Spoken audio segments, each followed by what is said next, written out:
Anna is the girlfriend of Lara's father,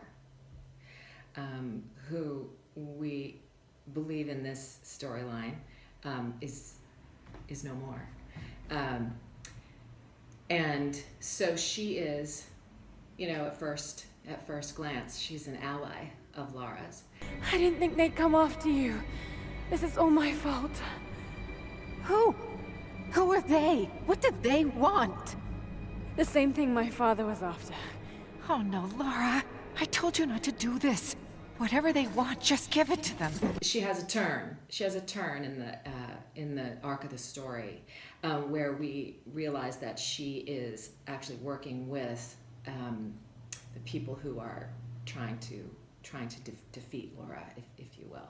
I knew you'd find your way to this place. What did you expect? It doesn't have to be this way. We seek the same thing. We could use someone like you.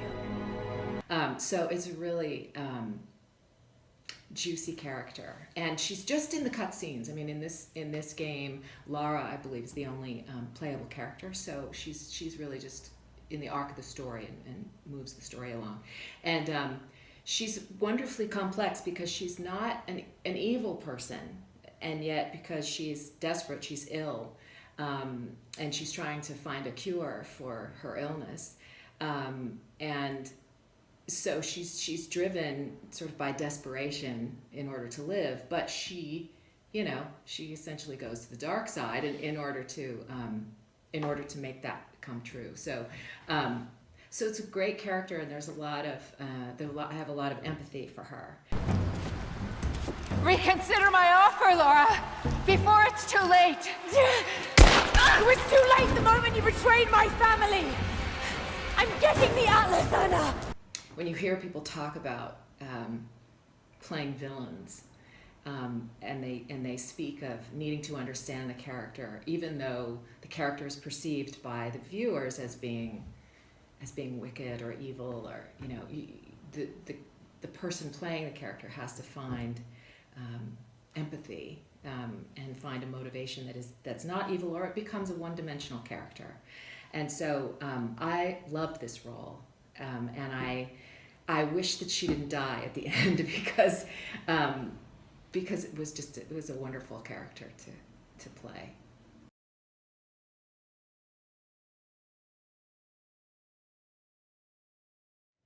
I really hadn't been focusing on gaming auditions. I mean, I've gotten a lot of gaming auditions, God bless my agents, over the years. And up until about 3 years ago, I would say, I kind of passed on them because I was a commercial actress and I did promos and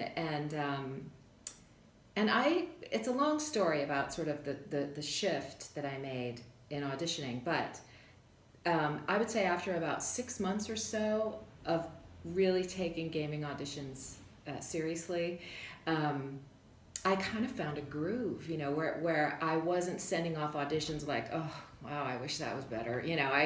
I finally got to a point where it was like, you know what, that's a good audition. I'm pleased with that, regardless whether I get cast, and the odds are that I won't be. That was a good audition, and this was one of those auditions, and it was, I have to say, maybe 9 months to a year after I auditioned, I got a call from an agent saying, you have a booking for blah, blah, blah. And I said, well, what's the part? What's the role? And they sent me, and of course, I didn't know the name of the game, and the audition is not the real name of the character. And so I didn't know what it was. So I said, could you send me the audition? Because I have no idea what you're talking about.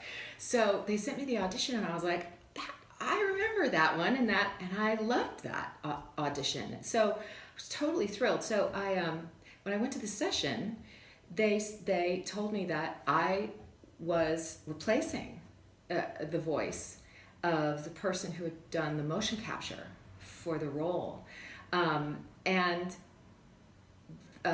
Camilla Luddington, who plays Lara, is British, and the person playing Anna was also, and I think they wanted an American. I think think they wanted someone who was distinctly different from Lara. So I recorded to picture often. I recorded to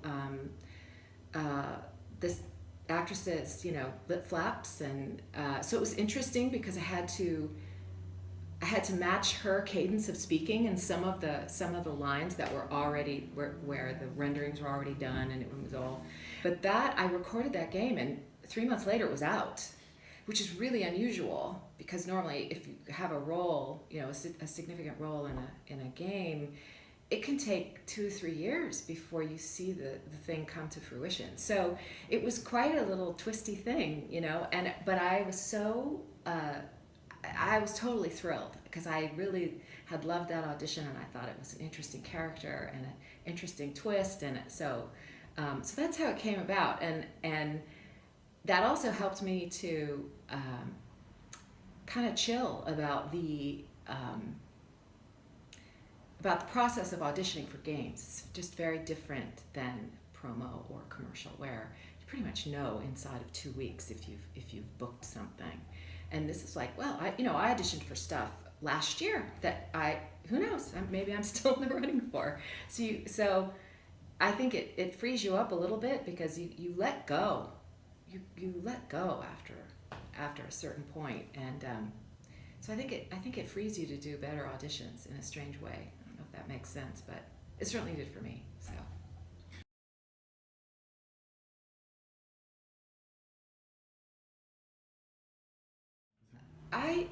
I feel like that's just human nature, and I think if you've lived long enough and you've had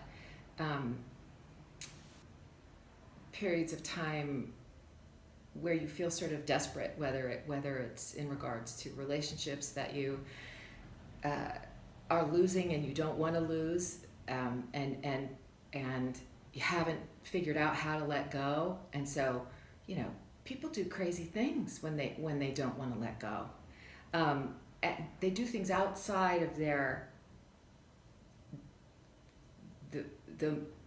the moral character that they've cultivated over their lives, and it's like, as sort of a strange example, it's like how so many times in domestic violence, right? Somebody shoots someone that they love. It's like, what? It just doesn't make any sense, but it's a piece of it's just a piece of human desperation. I've done stupid things with regard to relationships where I kind of go, wow, what was I thinking when I did that? So I feel like it's just, this is the piece where actors, I think, have to be